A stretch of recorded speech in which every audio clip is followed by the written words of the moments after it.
The miracle of Hong Kong is that it has always been evolving, incorporating elements of both Chinese and foreign cultures, accommodating influxes of immigrants from the Chinese mainland in different historical periods, and nevertheless maintaining a distinctive cultural identity.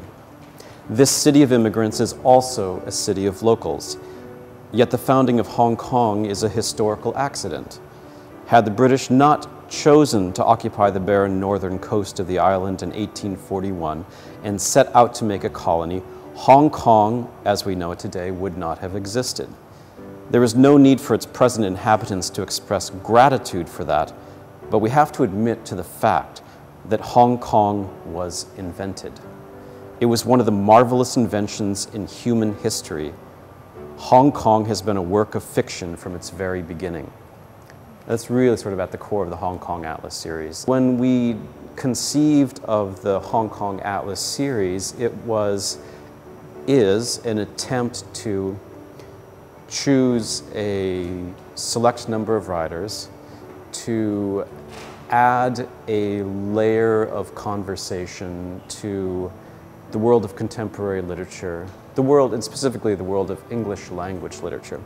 Because in the case of all of the writers who were in the series, they are all extremely well established, probably certainly in Hong Kong.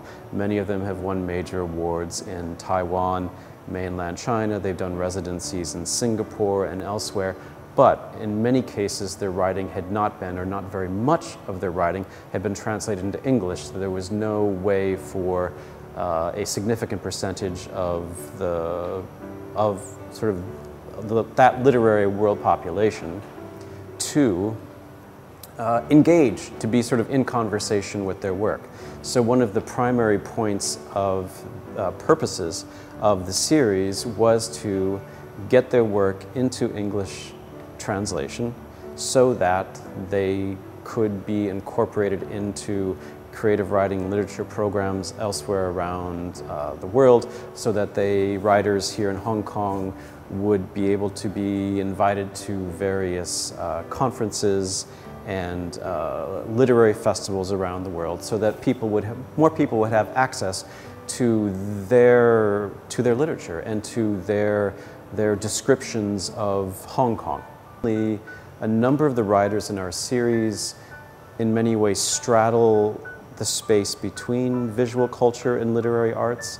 Sai, although not an artist by training or established an artist, is certainly known for her sketches, is certainly known for the dolls that she sews together.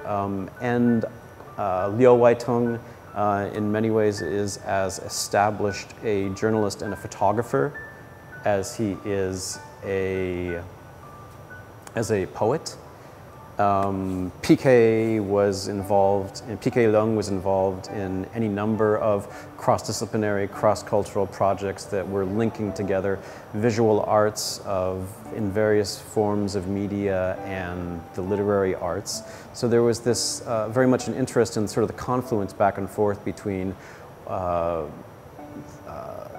what you may see in a two-dimensional painting or a three-dimensional sculpture and what you see on the page in Chinese or English script.